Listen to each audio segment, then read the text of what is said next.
ভাই আপনারা কোথায় যেতেছেন? ভাই মার্কেটে যাইতেছি। ওইখানে সিআইডি আছে, সমস্যা করতেছে, যায়েন না। সমস্যা কই করতে আছে? ওইখানে ভাই। আমার তো আইডি নাই, আমি তো চলে যাইতেছি। যা ভাগ সেরে যা। ভাই এসব কি অলঞ্চ টলঞ্চ নিয়ে আসছেন? আমরা হচ্ছে শেখার লোক, আমাদের ফেস দেখলে তো সিআইডি ছেড়ে দেব। চলেন চলেন।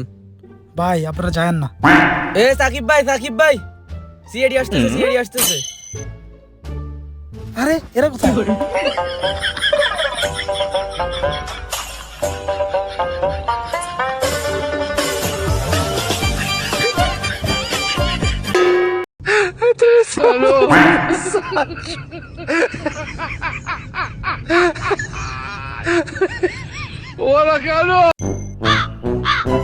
আমরা হচ্ছে শেখার লোক, আমাদের ফেস দেখলে তো সিআইডি ছেড়ে দেব।